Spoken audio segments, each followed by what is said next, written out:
الحمد لله نحمده ونستعينه ونستغفره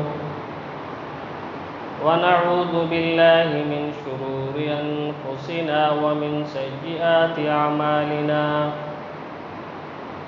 من يهده الله فلا مضل له ومن يضلل فلا هادي له وأشهد أن لا إله إلا الله وحده لا شريك له وأشهد أن محمدًا عبده ورسوله 1 PM. يا أيها الذين آمنوا اتقوا الله حق تقاته ولا تموتن إلا وأنتم مسلمون يا أيها الناس اتقوا ربكم الذي خلقكم من نفس واحدة وخلق منها زوجها وبث منهما رجالا كثيرا ونساء واتقوا الله الذي تساءلون به والأرحام إن الله كان عليكم رقيبا يا أيها الذين آمنوا اتقوا الله وقولوا قولا سديدا يصلح لكم أعمالكم ويغفر لكم ذنوبكم ومن يطع الله ورسوله فقد فاز فوزا عظيما أما بعد فإن خير الحديث كتاب الله وخير الهدي هدي محمد صلى الله عليه وسلم وشر الأمور محدثاتها وكل محدثة بدعة وكل بدعة ضلالة وكل ضلالة في النار أعوذ بالله من الشيطان الرجيم بسم الله الرحمن الرحيم أم كنتم شهداء إذ حضر يعقوب الموت إذ قال لبنيه ما تعبدون من بعدي قالوا نعبد إلهك وإله إبراهيم وإسماعيل وإسحاق إلها واحد ونحن له مسلمون عن أبي هريرة رضي الله عنه قال قال رسول الله صلى الله عليه وسلم من بطع به عمله لم يسرع به نسبه رواہ مسلم۔ ہر قسم کی بڑائی اور بزرگی اللہ رب ذوالجلال کی لائق اور سزاوار ہے، جو ساری جہان کا خالق، مالک اور پالنہار ہے۔ بعدہ درود و سلام نازل ہو تمام انبیاء کرام پر، خصوصاً ہم سب کے آخری نبی جناب محمد رسول اللہ صلی اللہ علیہ وسلم پر۔ سامعین کرام، جہاں مومنوں کے لیے ضروری ہے کہ مومن خود اپنے آپ کو پابند بنائے، وہیں مومن کے لیے یہ بھی ضروری ہے کہ اپنے اہل و عیال کو بھی پابند بنائے۔ جہاں ایک مومن کے لیے یہ بھی ضروری ہے کہ اپنے اہل و عیال کی ضروریات جو دنیاوی اعتبار سے ہیں ان کا خیال رکھے، وہیں اس سے کہیں زیادہ اس بات کی ضرورت ہے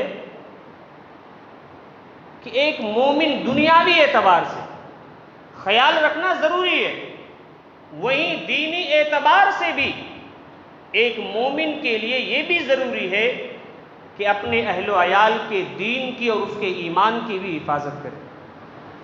صرف اپنا عمل کر لینا یہ انسان کے لیے کافی نہیں ہے، اس لیے کہ شریعت ہر انسان کو اس بات کا بھی مکلف بنایا ہے کہ جہاں انسان خود پابند ہو وہیں اس کے اہل و عیال بھی اس کی پابندی ہونی ضروری ہے۔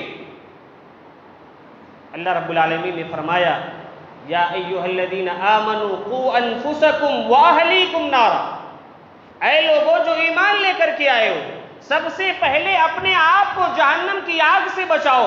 اس کے بعد اللہ رب العالمین نے فرمایا وَأَهْلِيكُمْ نَارًا، اپنے اہل و عیال کو بھی جہنم کی آگ سے بچاؤ۔ یہ گھر کے افراد کی ذمہ داری ہے، گھر کے بڑے کی یہ ذمہ داری ہے. جہاں خود اپنی پابندی ہونی چاہیے وہیں اپنے اہل و عیال کو بھی اس کی طرف مائل کرنے کی پوری کوشش کرنی چاہیے. لیکن معاشرے کی حالت اس سے الگ نظر آتی ہے. جب معاشرے کے اوپر حالت دوڑائیں گے، معاشرے کے اوپر اپنی نظر کو دوڑائیں گے تو معلوم یہ ہوگا کہ دنیاوی اعتبار سے تو پابندیاں ہیں لیکن دین کے اعتبار سے کوئی پابندی نظر نہیں آتی. مثال کے طور پر معاشرے کے اندر دیکھتے ہیں کہ اگر بیوی نے سالن پکانے میں کوئی گڑبڑی کر دیا، ذائقے میں کوئی تبدیلی آ گئی، نمک زیادہ ہو گیا، بیوی کو لان تان کرنا شروع کر دیا جاتا ہے. بچہ اگر ٹیوشن کو نہیں گیا، اسکول کو نہیں گیا، اس کی پٹائی، اس کی ڈانٹ ڈپٹ شروع کر دی جاتی ہے.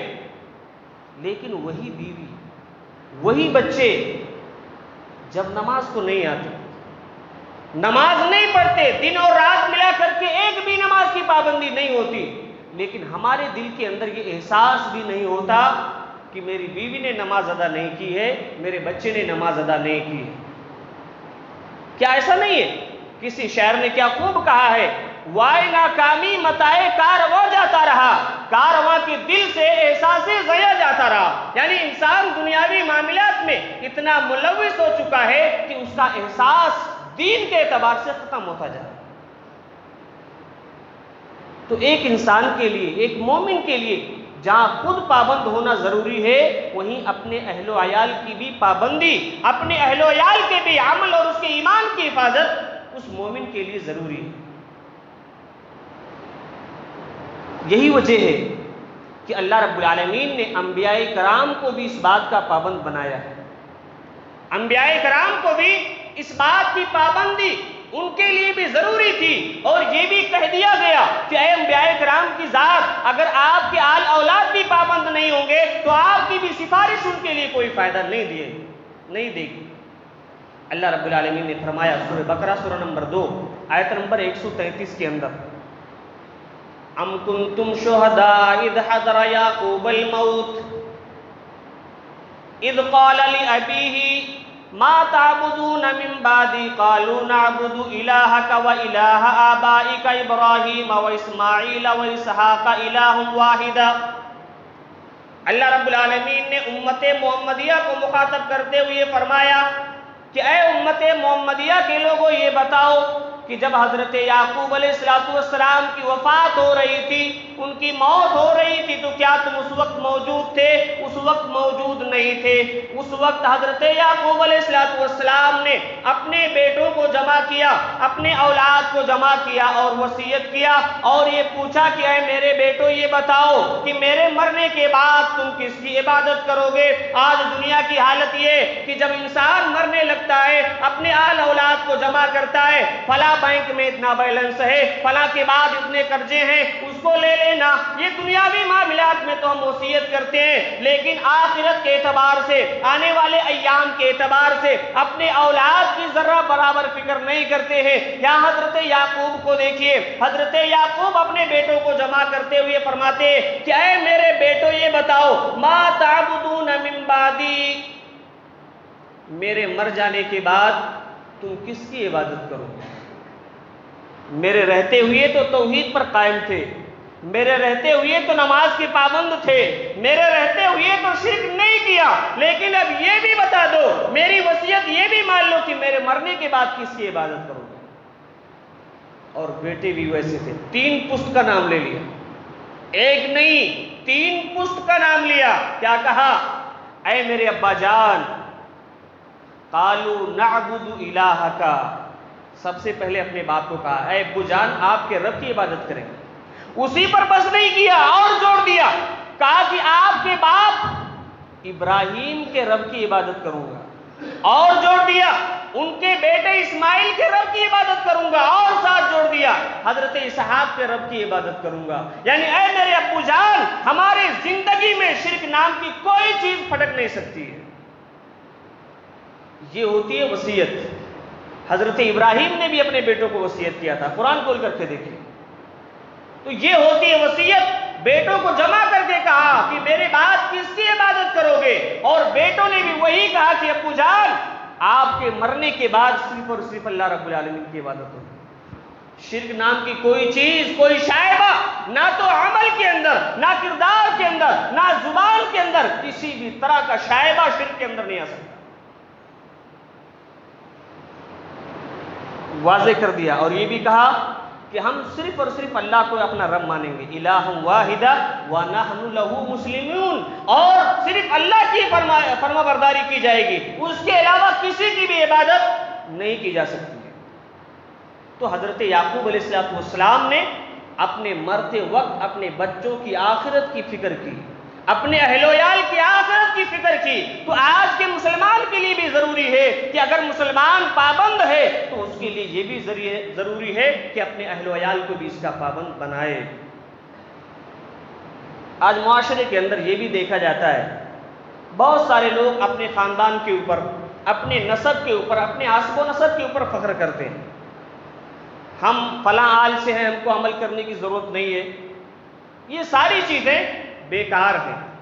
ایک لمبی روایت میں، صحیح بخاری کی روایت میں حضرت ابو ہریرہ رضی اللہ تعالیٰ عنہ فرماتے ہیں کہ نبی کریم صلی اللہ علیہ وسلم نے فرمایا من بطّ بہ عملہ لم یسرع بہ نسبہ، کہ اے امت کے لوگوں، خواہ کوئی کسی خاندان کا ہو، کسی برادری کا ہو، امیر ہو یا غریب ہو، جھوپڑی میں رہنے والا یا محلات میں رہنے والا ہو، اگر اس کے پاس عمل نہیں ہے تو کوئی بھی چیز اس کو آگے نہیں بڑھا سکتی، اس کا نسب بھی اس کو آگے نہیں بڑھا سکتا۔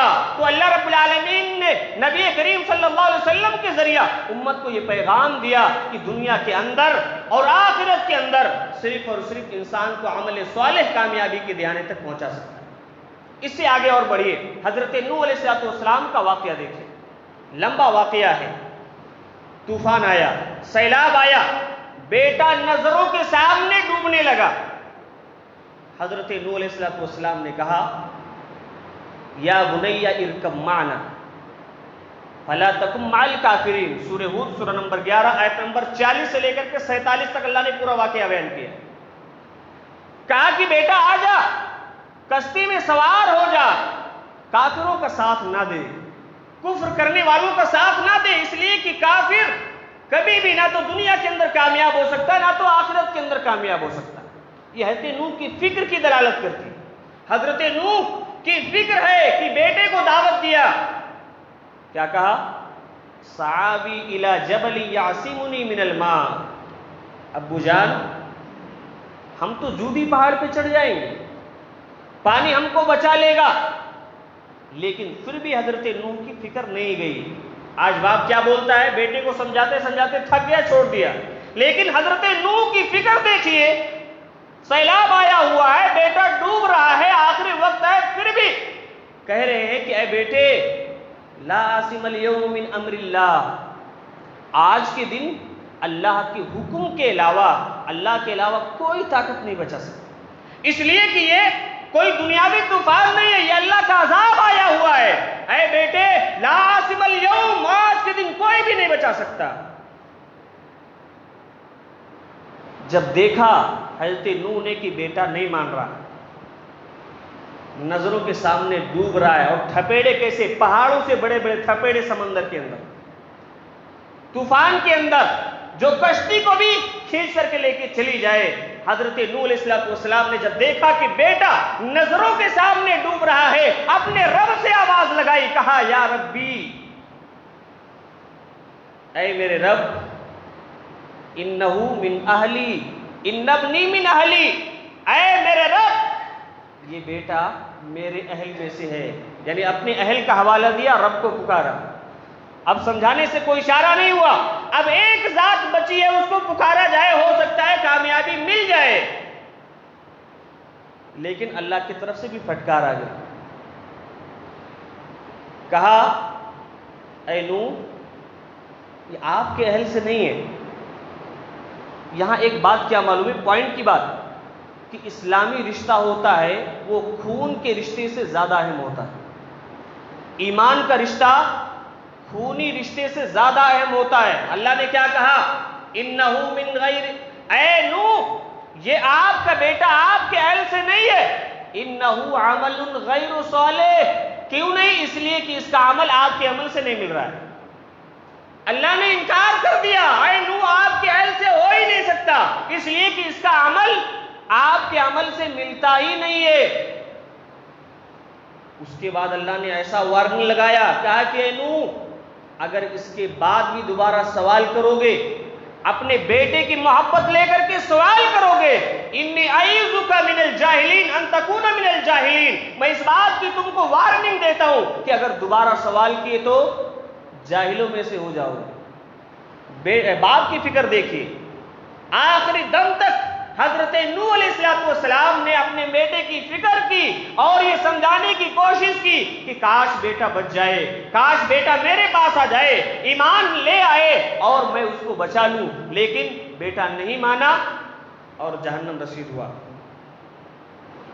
ہماری یہ کوشش ہونی چاہیے، باپ ہو یا بیٹا ہو، اگر بگڑا ہوا ہے، راستہ بھٹکا ہوا ہے، ہم آخری دم تک اس کو سمجھائیں، آخری دم تک اس کو ایمان کے لیے لڑتے رہیں، یہ شریعت اسلامیہ ہم کو بتاتی ہے۔ دوسرے پیغمبر تو دور کی بات، خود نبی کریم صلی اللہ علیہ وسلم کی حالت دیکھیے۔ نبی کریم صلی اللہ علیہ وسلم، اللہ رب العالمین نے حکم دیا، سورۃ الشورى سورہ نمبر 26 آیت نمبر 226 کے اندر اللہ رب العالمین نے فرمایا وَأَنذِرْ عَشِيرَتَكَ الْأَقْرَبِينَ، اے نبی کریم صلی اللہ علیہ وسلم آپ بھی اپنے رشتہ داروں کو، اپنے اہل و عیال کو قیامت کے دن سے ڈرائیے، قیامت کے دن سے باخبر کر دیجئے، اور یہ بھی اعلان کر دیجئے کہ میں قیامت کے دن کسی کے کام نہیں آ سکتا۔ لوگ آپ کو اللہ رب العالمین کے درجے کے برابر گردانتے ہیں اور آپ کے خدا کے مرتبے تک گردانتے ہیں، لیکن اللہ فرماتا ہے کہ اے نبی آپ بھی اپنے امت کو، اپنے اہل و عیال کو اس بات سے باخبر کر دیجئے کہ قیامت کے دن کسی کے کام نہیں آ سکتے۔ حضرت ابو ہریرہ رضی اللہ تعالیٰ عنہ فرماتے ہیں، صحیح بخاری کی روایت ہے، کہ جب یہ آیت نازل ہوئی سورۃ الشورى کی، نبی کریم صلی اللہ علیہ وسلم اپنے خاندان والوں کے پاس گئے، کہا یا قریش، اے قریش کے لوگوں، قیامت کے دن کے لیے تیاری کر لو، یاد رکھو قیامت کے دن میں کچھ بھی تمہارے کام نہیں آ سکتا۔ پھر اس کے بعد نبی کریم صلی اللہ علیہ وسلم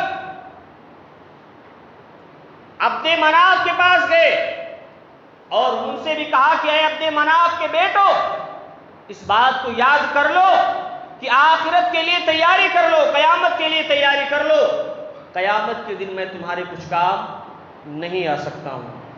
پھر نبی کریم صلی اللہ علیہ وسلم اپنے چچا کے پاس گئے، عباس عبد المطلب کو خطاب کیا، ان کو خطاب کر کے کہا کہ اے عبد المطلب کے بیٹو، تم بھی اپنے لیے تیاری کر لو، قیامت کے دن میں تمہارے کچھ کام نہیں آ سکتا۔ پھر اپنے پھوپھی کے پاس گئے، کہا کہ اے صفیہ میری پھوپھی، تم بھی اس بات کو یاد کر لو کہ دنیا کے اندر تیاری کر لو، آخرت کی فکر کر لو، اس لیے کہ قیامت کے دن میں تمہارے کچھ کام نہیں آ سکتا۔ اپنے بیٹی فاطمہ کے پاس گئے اور کہا کہ اے میری بیٹی فاطمہ، اے لختے جگر، اگر دنیا کے اندر تم کو مال چاہیے، دنیا کے اندر دولت چاہیے تو دنیا کے اندر مانگ لو، دنیا کے اندر لے لو، اس لیے کہ قیامت کے دن میں کچھ بھی کام نہیں آ سکتا۔ یہ نبی کریم صلی اللہ علیہ وسلم کی فکر تھی، نبی کریم صلی اللہ علیہ وسلم کی اپنے اہل و عیال کے لیے تڑپ تھی کہ ہر ایک کے پاس جا کر کے ان کو آخرت کی فکر کی دعوت دی اور خود عمل کرنے کے لیے اکسایا، کہا کہ میرے بھروسے نہیں رہنا، اس لیے کہ قیامت کے دن میں کسی کے کام نہیں آ سکتا ہوں۔ آج والدین کیا سوچتے ہیں، بچہ ہے، چھوٹا ہے، بعد میں بڑا ہوگا سمجھ میں آ جائے، جیسا کر رہا ہے کرنے دو۔ بھائی معاشرے کی فکر ہے، والدین بہت ساری چیزیں شوق میں نظر انداز کر دیتے، لاڈ میں پیار میں نظر انداز کر دیتے، لیکن نبی کریم صلی اللہ علیہ وسلم نے کبھی بھی ایسا نہیں کیا۔ حضرت ابو ہریرہ رضی اللہ تعالیٰ عنہ فرماتے ہیں، صحیح بخاری کی روایت ہے کہ حضرت حسن رضی اللہ تعالیٰ عنہ ایک مرتبہ نبی کریم صلی اللہ علیہ وسلم کے ساتھ تھے، چھوٹے تھے۔ مسجد کے اندر کھجور کا گٹھا جمع ہوا تھا، زکوٰۃ کے کھجور، صدقات کے کھجور آئے ہوئے تھے۔ حضرت حسن چھوٹے تھے، دوڑتے دوڑتے گئے اور کھجور کا ایک بیج اٹھا کر کے اپنے منہ کے اندر ڈال لیا۔ نبی کریم صلی اللہ علیہ وسلم بھی چاہے تھے، چھوٹا بچہ ہے، کھا لیا تو کیا ہوا آج کے والدین کی طرح سے، لیکن نبی کریم صلی اللہ علیہ وسلم دوڑ کر کے حضرت حسن ابن علی رضی اللہ تعالیٰ عنہ کے پاس گئے اور کہا کہ یا حسن کخ کخ، حسن چھی چھی، اس کو منہ کے اندر سے نکالو، منہ کے اندر سے نکال لو۔ حضرت حسن ابھی بالکل چھوٹے بچے ہیں۔ اس کے بعد نبی کریم صلی اللہ علیہ وسلم نے بچے کو تعلیم دیا، آخرت کی فکر دلائی اور یہ بتایا کہ اے حسن، کیا تم کو یہ بات نہیں معلوم کہ محمد صلی اللہ علیہ وسلم کے خاندان کے اوپر صدقے کا مال حرام ہوتا ہے، صدقے کا مال حرام ہوتا ہے، اس لیے تم اس کو منہ کے اندر سے نکال کر کے پھینک دو۔ نبی کریم صلی اللہ علیہ وسلم نے جب حضرت حسن رضی اللہ تعالیٰ عنہ اپنے منہ کے اندر سے نکال کر کے پھینک دیا، اس کے بعد نبی کریم صلی اللہ علیہ وسلم خاموش ہوئے۔ یہ آپ کی تربیت کا نتیجہ تھا بچپن سے۔ آج والدین، چھوٹا بچہ ہے، بڑا ہوگا تو سیکھ جائے گا، اور یہی چھوٹی غلطیاں بڑے ہو کر کے بڑی غلطیاں ہو جاتی ہیں۔ ابو طالب نبی کریم صلی اللہ علیہ وسلم ان کی وفات کے وقت فکر لے کر کے گئے، آرزو لے کر کے گئے۔ چچا جان دنیا کے اندر بہت مدد کی ہے، کافروں کے چنگل سے بچایا ہے۔ جب تک ابو طالب زندہ تھے، نبی کریم صلی اللہ علیہ وسلم کو کوئی اف تک بولنے کی طاقت نہیں رہتا تھا۔ اس احسان کا قرض چکانے کے لیے نبی کریم صلی اللہ علیہ وسلم ابو طالب کی وفات کے موقع پر ان کی عیادت کرنے کے لیے گئے۔ نبی کریم صلی اللہ علیہ وسلم ابو طالب کے مرض الموت کے وقت جب گئے تو دیکھا کہ کافروں کے سردار بیٹھے ہوئے ہیں، ابو جہل، عبداللہ ابن ابی، امیہ ابن مغیرہ بیٹھے ہوئے ہیں۔ نبی کریم صلی اللہ علیہ وسلم ارادہ لے کر کے، تمنا لے کر کے، کاش چچا جان کلمہ پڑھ لے۔ فکر دیکھیے آخرت کی، آخری وقت تک بھی نبی کریم صلی اللہ علیہ وسلم نے اپنے ارادے کو نہیں بدلا، ان کو آخرت کی فکر دلاتے رہے۔ کہا کہ چچا جان کلمہ پڑھ لو، چچا جان کلمہ پڑھ لو۔ ابو جہل نے اکسانا شروع کیا، کہا کہ ابو طالب، کیا آخری وقت میں باپ دادا کا دین چھوڑ دو گے؟ آخری وقت میں باپ دادا کا دین چھوڑ دو گے، گمراہ ہو جاؤ گے؟ کچھ بھی نہیں کہا۔ پھر نبی کریم صلی اللہ علیہ وسلم نے فرمایا کہ چچا جان میرے کان میں اگر کلمہ پڑھ لو تو قیامت کے دن سفارش کروں گا۔ پھر کافروں کی طرف سے پھر اکسانا شروع ہو گیا۔ آخر میں ابو طالب نے کہا کہ میں اپنے دادا عبد المطلب کے دین پر مرتا ہوں۔ نبی بھی کچھ نہیں کر سکے، مختار کل گردانتے ہیں، نبی کریم صلی اللہ علیہ وسلم ہر چیز کے مالک گردانتے ہیں، اپنے چچا جان کو ہدایت نہیں دے سکے۔ کہا کہ میں اپنے دادا عبد المطلب کے دین پر مرتا ہوں۔ اس کے باوجود بھی نبی کریم صلی اللہ علیہ وسلم اللہ سے نا امید نہیں ہوئے۔ کیا کہا؟ کافروں، اگر میرے چچا جان کی وفات کفر کی حالت میں ہوئی ہے، لیکن اس کے باوجود بھی میں اللہ سے دعا کروں گا، استغفار کروں گا، جب تک کہ اللہ ان کو معاف نہ کر دے، یا جب تک کہ اللہ تعالیٰ مجھے منع نہ کر دے۔ اللہ رب العالمین نے آیت نازل کیا، سورۃ التوبہ، سورہ نمبر 9، آیت نمبر 113، ما كان للنبي والذين آمنوا أن يستغفروا للمشركين ولو كانوا أولي قربى۔ اللہ رب العالمین نے فرمایا کہ اے نبی، آپ کے لیے بھی اور مومنوں کے لیے بھی یہ بات مناسب نہیں ہے کہ اپنے کسی رشتہ دار کی جو مشرک ہوں، مر گئے ہوں، جو کفر کی حالت میں مر گئے ہوں، مرنے کے بعد ان کے لیے استغفار درست نہیں ہے۔ اس کے بعد نبی کریم صلی اللہ علیہ وسلم نے اپنے ارادے کو بدلا اور پھر ان کے لیے توبہ کرنا بند کر دیا۔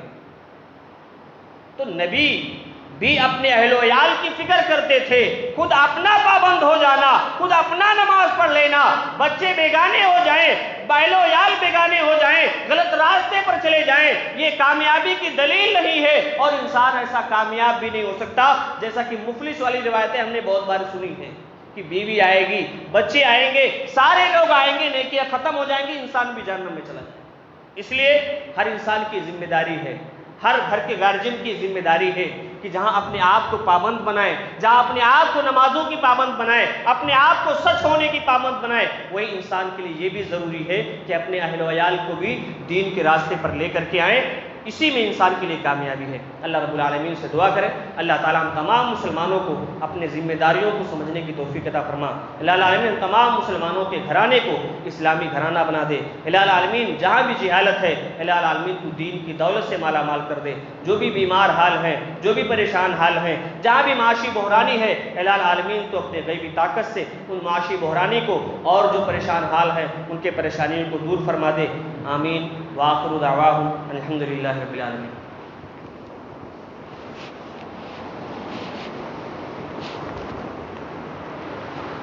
ان الحمد للہ نحمده ونستعینه ونستغفره ونعوذ باللہ من شرور انفسنا ومن سیئات اعمالنا من يهده الله فلا مضل له ومن يضلل فلا هادي له واشهد ان لا اله الا الله وحده لا شريك له واشهد ان محمدا عبده ورسوله يا ايها الذين امنوا صلوا عليه وسلموا تسليما اللهم صل على محمد وعلى آل محمد كما صليت على إبراهيم وعلى آل إبراهيم إنك حميد مجيد اللهم بارك على محمد وعلى آل محمد كما باركت على إبراهيم وعلى آل إبراهيم إنك حميد مجيد عباد الله رحمكم الله إن الله يأمر بالعدل والإحسان وإيتاء ذي القربى وينهى عن الفحشاء والمنكر والبغي يعظكم لعلكم تذكرون واذكروا الله يذكركم